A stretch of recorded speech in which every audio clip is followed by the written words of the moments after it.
Can Washington win 10 games in 2025?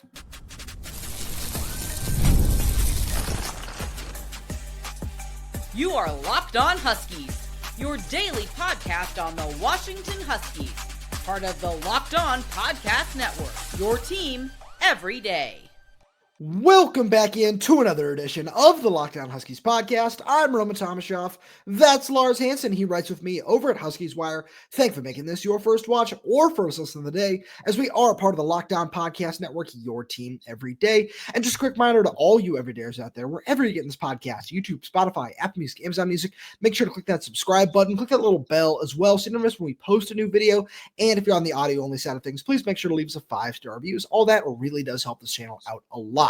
Lars, we got a really fun show coming at all the everydays out there today, because we are a little bit over a week away from the start of fall camp, and we couldn't be more excited. So we want to go through some of the best and worst case scenarios for players, position groups, and all that sort of stuff in the 2025 season. We're going to talk about the Cleveland.com preseason Big Ten media poll, which picked Washington to finish 10th in the conference. There's a whole lot of variance in that poll as well. It's very, very interesting, but we'll get to that after a really interesting conversation that Joel Klatt had on 710 ESPN radio in Seattle here, where he said that he's really high on Washington this year and believes they could win 9 or 10 games.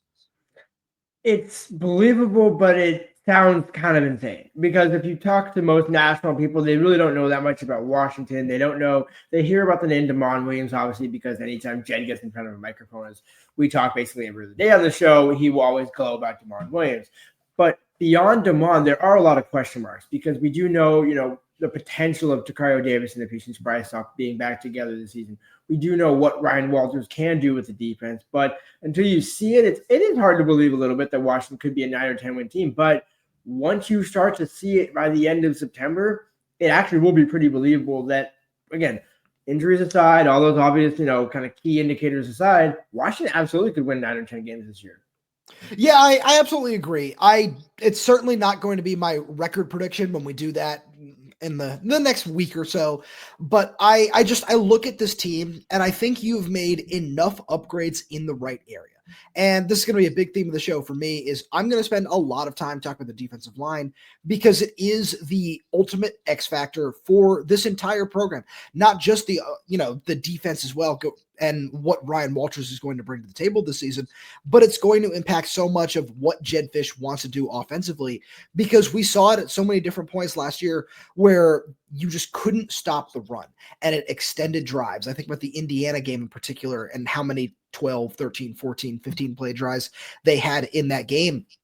And if you're able to take a big step forward along the defensive line and help shut down some of these strong run games that you are going to see, especially when you have to go on the road to Michigan, to Wisconsin, that is what can really decide games like that. And I do believe that Washington is in a much better place in terms of just that position group, with some of the additions that they've made through the transfer portal, plus where they are health-wise now. But I think it's still going to be a big question until, not even once we get into fall camp, once we see it for a game or two, or even, I don't think people are really going to have opinions about it until after either the Washington State or Ohio State game, for that matter, because that's going to be your first true test. Exactly. In a way, it just applies the same like to the offensive line, if you think about it, because you have a lot of potential. Pocky P and I are very high on. We both believe in Carver Willis.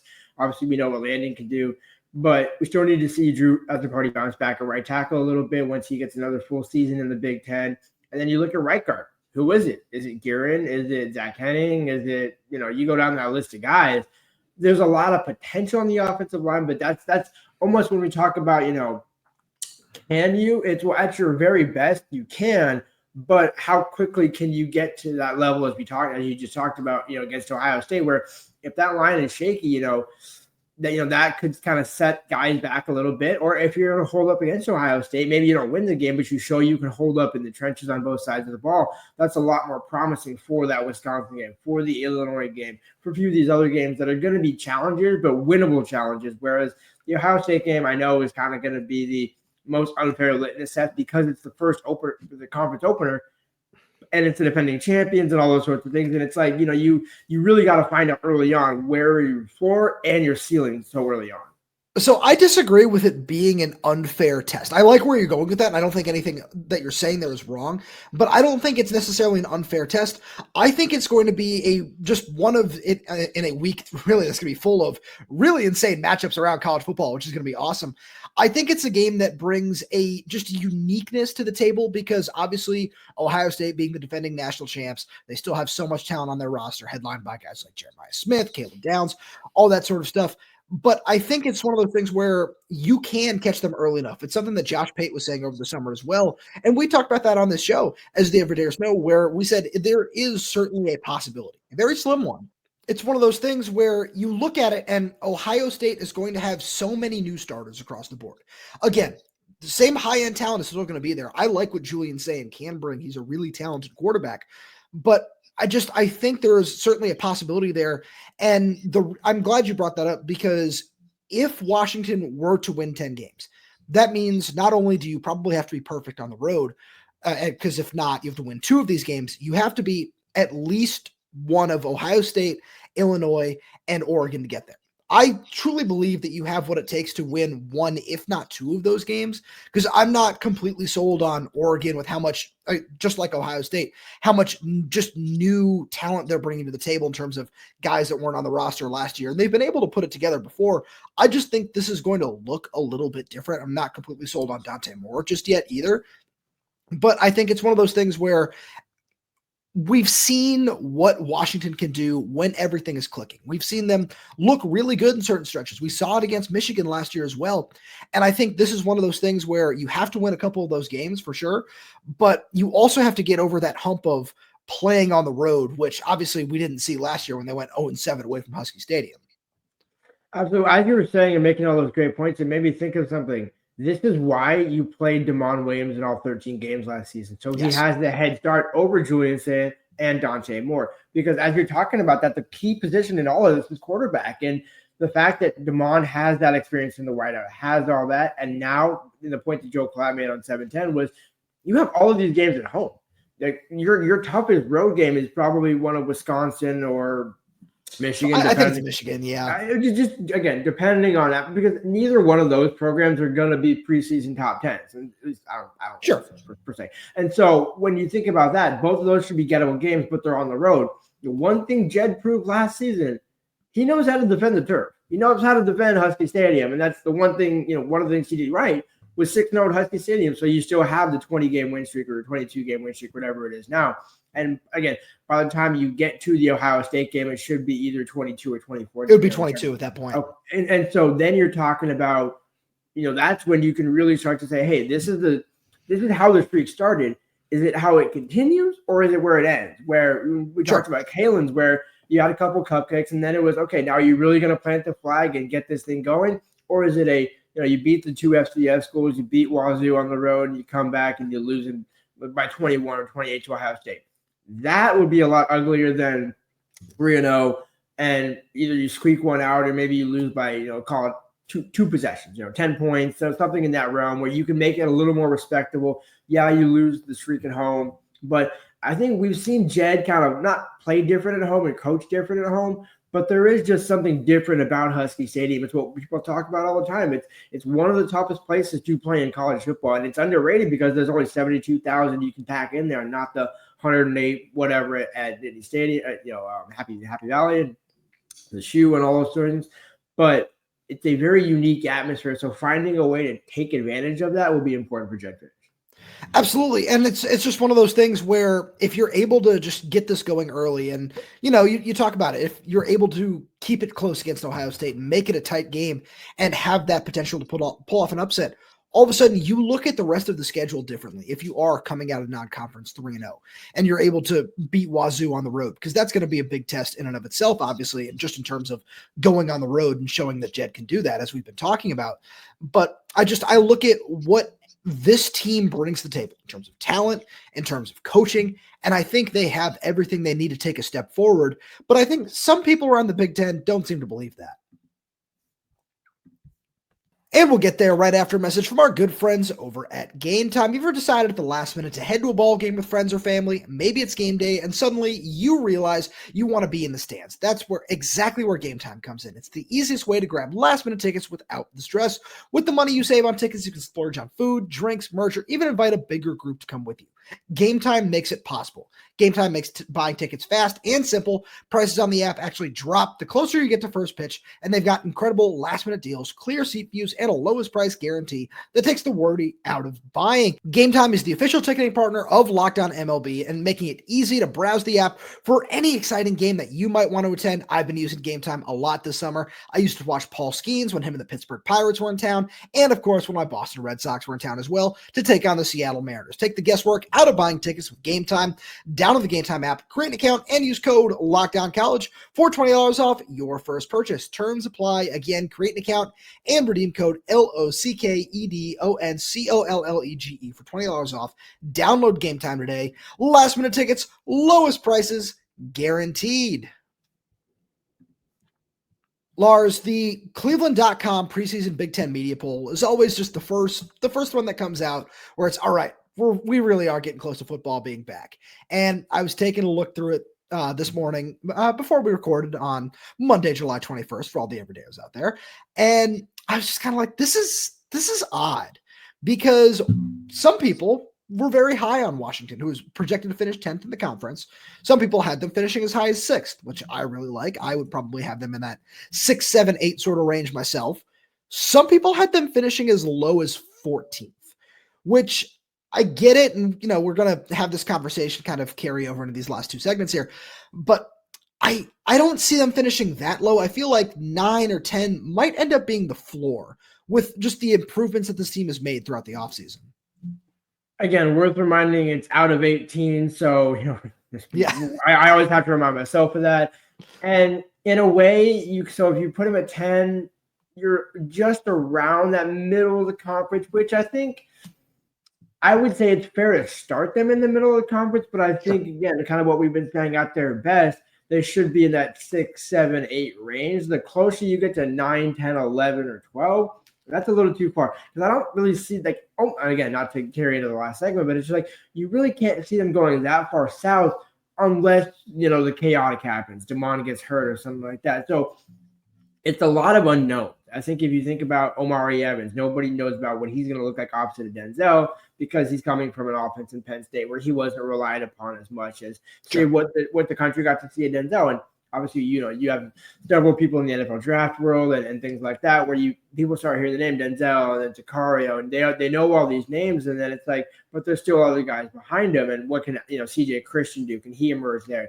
Which linebackers can pop this season, because I know Tariq Bulalucha has some NFL props, and so can he play his way into something? And all these guys that they can come together, Decker DeGraff being a freshman All-American last season, can he take that next step and start to emerge as, 27 NFL draft pick potentially and things like that, where some people know some names, but nobody truly knows what Washington could be. So I think I can understand why some people have them if we collectively get together and say they're at 10, but I certainly don't think that that's where their ceiling is. So I think part of everything is something that, just continue building on what we've been saying.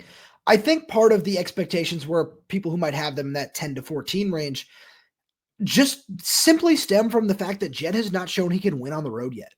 I think that is a big part of this. And I think that's fair. I do, because that's something where you do have to prove that you can do that. But I just look at the road schedule this year.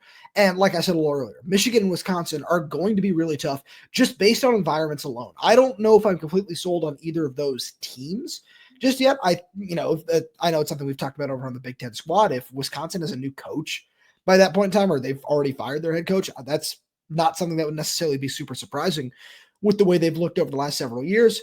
And with Michigan, I just think they're a gigantic wild card where you look at it and Bryce Underwood is yet to take his first college snap. We all understand the hype around the kid, and I'm not going to try to take anything away from him, but that is still in and of itself a gigantic question mark. Obviously, there's still a lot of talent on that roster, but that team last year was just not the same. And I don't necessarily know how big of a step forward they'll take this season. I'm curious to see it, but just simply playing in those environments is going to be tough. And then you look at the other road games. Washington State, we talked about being just a really interesting early season matchup where that team's not as talented as it was last year, but they're still going to be really well coached, and you still have to find a way to go into Pullman and win that game. And then your other two road games are Maryland and UCLA. So I feel like at worst, you should be 3-2 on the road by the end of the season. That is my floor of where Washington should be in the 5 games that they're going to play away from home. And then, you look at it, and that even, again, if everything I was saying earlier about just finding a way to beat one of Ohio State, Illinois, Oregon, you win one of those games, and then you'd be 5-2 at home in that regard. That 8-9 wins, that should be enough to certainly finish at least in the top 8, in my opinion. Exactly, where there's no reason the record should be less or the same as what it was last season. And so we're talking 6 or 7 wins. So on top of that, like, as you were breaking that down, I'm like, Washington, when you break down the schedule, should have a winning record in both home and away at the end of the season. Now, how does that end up looking? Is it 4-2, 3? However it ends up shaking down. But all the games at home, you could honestly make the games are winnable. Not they should win, but winnable, because it's a rebuilding Ohio State team, a rebuilding Oregon team. Is there any, Illinois has the only quarterback returning in that mix. So when you're talking about like the most sure win of that one, that might be the toughest, just because there's the most important dynamic there with the coach and quarterback coming back from last season. But that one doesn't threaten me as that's a high likely loss, where you just look at it. It almost reminds me of this 22 season. Again, I'm not saying they're going to go win 10, 11 games. I hear what you're saying, yeah. But in terms of there's so much, we see it and there's so much potential, but it just has to come together. And if it does, that's why they could absolutely finish, 6th in the conference, 7th in the conference, and then build into 26, thinking, hey, this actually should be a playoff team, because now everybody knows them on. Denzel won't be back, but Rasheed Williams will be. And you have all these other young guys coming up. And the offensive line should still take another step in, the next couple of seasons. So if everything comes together, and especially, think about this, like you've been saying with the defensive line, if can find a way to control things, that makes everything so much easier. Whereas if you're not getting run over like you were last season, it's hard to play catch up. If you can play the best defense is a good offense, but actually if your defense can give the offense the ball more times than not, like they didn't do last season, you're already starting to tilt the scales, which is exactly what they did this offseason. So I'm glad you jumped the gun a little bit. It's, you didn't do anything wrong. No, those were things that I really wanted to get to, that I have written down for my best case scenarios. It's generating more turnovers. It's generating more sacks and more big plays on defense, which are things we didn't see. But before we get there, you said something else that I really like, because it's something that I've seen from a lot of fans on Twitter. Everyone just seems to believe that, it all just really feels like it's building toward 2026. And I feel like a lot of that is just people saying, well, it took Jed 3 years to build Arizona into a, fringe college football playoff contender. And obviously it was the 4 team then. But I think that people just see that and think, okay, well, 2026 will be the year that it's full go at Washington. And I get it. Jamon Williams would be a junior, as you mentioned. Then Adam Muhammad in the backfield is somebody who I know everyone is really excited to take over for Jonah Coleman, who, again, saying that for somebody who's a preseason All-American just feels really odd. But that is just the sentiment that we've always gotten around the coaching staff, around just the fan base in general when it comes to Adam. And I think those are things that are really interesting, because if you're able to just continue building on that success, especially along the defensive line, if you're able to just take that step forward, you can start to see that this year. And like you said, this is where I really hear what you're saying with the 2022 stuff. It's, okay, yeah, we saw all the building blocks, and you had a couple of just bumps in the road that we didn't really expect. Obviously, that came against probably the most disappointing possible opponents.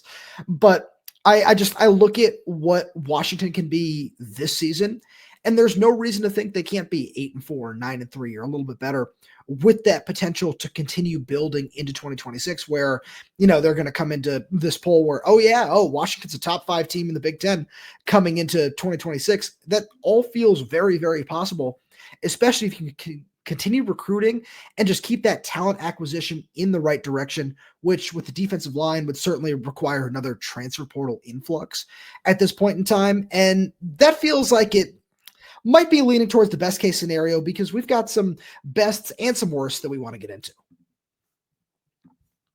And we'll get to that right after a message from our friends over at Monarch Money. Ever wish managing your money felt easier? With Monarch Money, it can. Whether you're growing your savings or planning a big purchase, Monarch puts you in the driver's seat. It's like having your own personal CFO, giving you full visibility and control over your finances. Monarch Money is more than a budgeting app. It's a complete financial command center. You can track all your accounts, investments, and spending in one place. So in addition to managing your money, you're also building wealth. One thing I noticed when I started using Monarch was just how much I was spending on food delivery. And now I've cut back on that, and I feel like I'm in a much better place where it's helped me eat healthier as well. And I can afford an extra tub of protein powder, which really does help me out a lot after a hard workout. Take control of your finances with Monarch Money. Use code LockdownCollege at monarchmoney.com for 50% off your first year. That's monarchmoney.com, code LockdownCollege for half off your first year.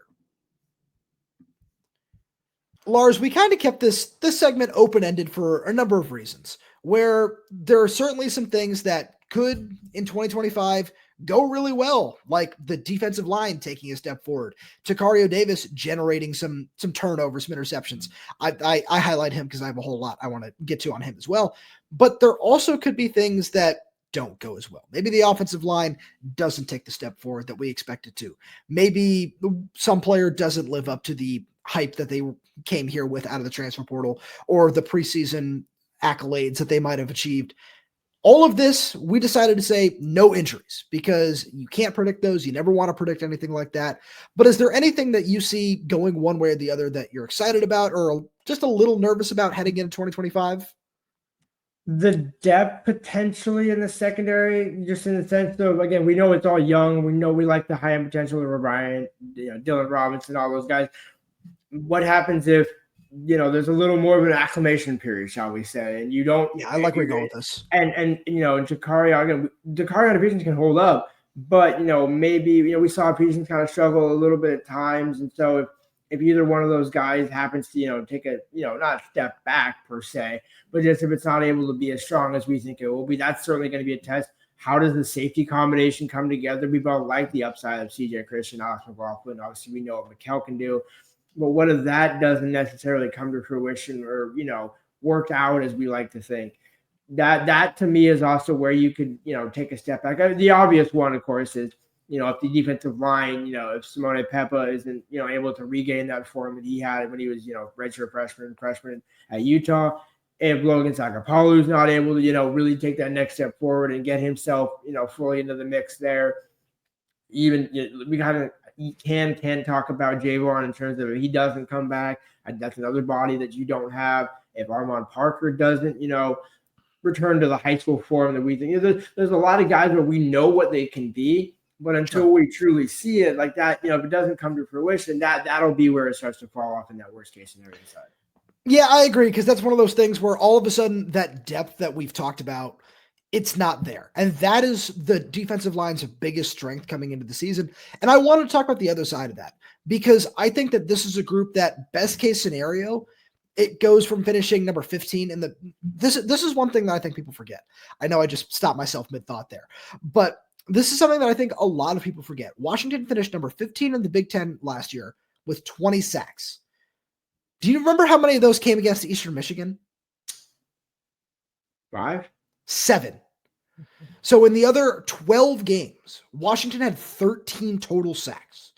That is something where I lean on the best case side of things, where it's hard to get worse than that. And I think with all the bodies that you've brought in, that's really helpful. But I also look at some of these guys. I look at Taitayu Uyunglele as a guy who can generate pressure. I look at what we saw from Ontario Thompson in the spring and just how physically strong he was on the interior, and he was able to be that pocket disruptor and collapse it by walking guards back into the tackle box and just breaking different plays up. That's something that I certainly see taking a step forward. And then I think there are enough guys on the edge right now where somebody is going to take some kind of step forward. And obviously, again, this is all assuming players stay healthy, whether it be Zach Durfee, Jacob Lane, Russell Davis, Isaiah Ward. I think that top 4 right there is enough to find a way to take a step forward. And if somebody like Zach Durfee has that long-awaited breakout, if he is, again, able to stay healthy, that's all something where you go from 20 sacks to, let's just say 30. you can find I think that's realistic. You can find a way to get there. And that's not necessarily an eye-popping number. I don't know if that's the best case scenario, but that's enough to say, all right, there's a significant improvement here. And combined with all these just depth guys that are going to help against the run as well, I can see that rushing yards per game number, which was also 15th in the Big Ten, dropping from 161.8 to 120, 130. I see that being a realistic possibility as long as you're rotating these fresh, healthy bodies. So I think that all of that in and of itself can go back to something that I was talking about earlier, where you're able to generate more turnovers and just generate more pressure on opposing offenses after struggling to do so for the majority of last season. So one thing that kind of, as you were making all those good points, one thing that came to mind was you don't necessarily have to have the sacks to have everything else you talked about, where if you can get the pressure and get the disruption, now you have the better cornerback duo. Now you have some talented linebackers.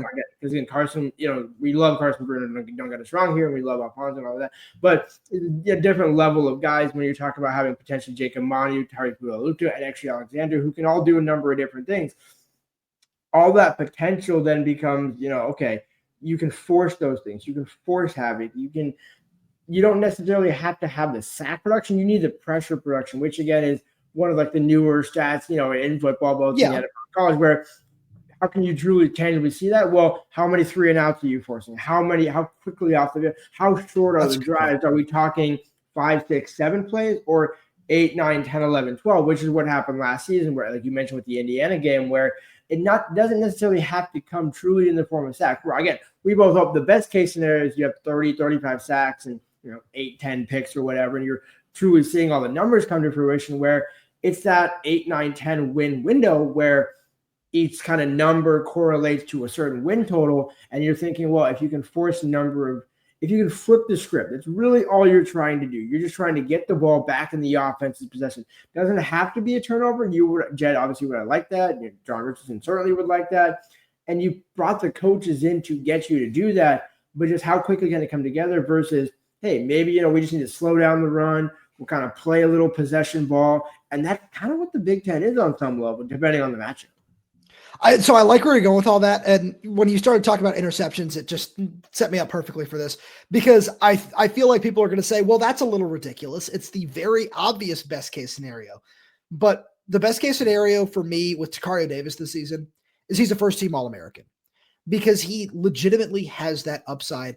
And it's something that he told us in the spring that he feels like last season, physically and mentally, he wasn't where he wanted to be. And that's one of the reasons he wanted to come link back up with John Richardson, is because he feels that that's the guy who can get him there.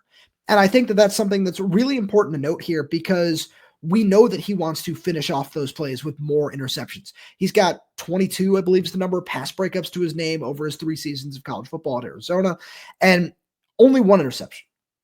So I think if he's able to grab 3, 4 picks even this season and continue to just be really productive when it comes to batting down passes, we might not even see him get a whole ton of targets outside of maybe the Ohio State game, when I have a feeling he's going to end up shadowing Jeremiah Smith.